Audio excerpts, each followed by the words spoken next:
Every year when rains flood our cities, homes are destroyed, cars are submerged and life comes to a standstill.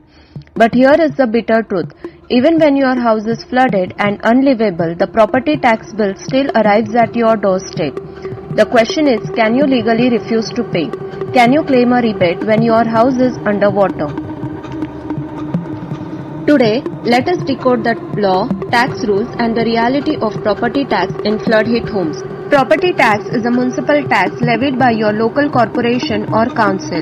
It is calculated on the annual value of your property based on size, location, use, residential, commercial and in some cities even on the market value.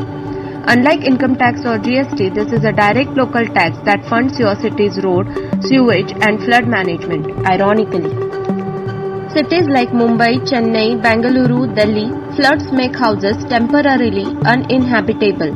Owners ask, why should I pay tax when I cannot even use my house? But the legal twist is, property tax is on ownership and not on usage. Even if your flat is flooded, technically tax is still due. But there have been cases where courts and municipalities provided relief. In Chennai floods of 2015 and Mumbai floods, Residents Association filed petitions demanding tax rebate. Some cities allow rebate if property is unoccupied for a certain period. Example, in Bengaluru, BBMP rules permit vacancy remission application. Under law, if property is destroyed, unusable or vacant, owners can apply for reassessment or rebate.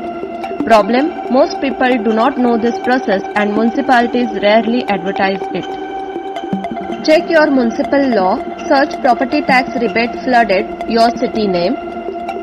File for vacancy remission or rebate. Many cities have online portals.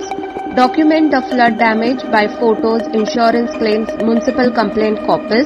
Claim insurance and adjust with property tax. If your property is insured, highlight tax paid as part of loss calculation. Community action. Housing societies can jointly petition corporations for blanket rebate.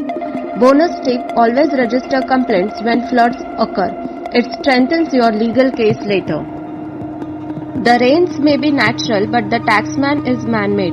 And unless you know your right, you will end up paying property tax even when your home is a swimming pool.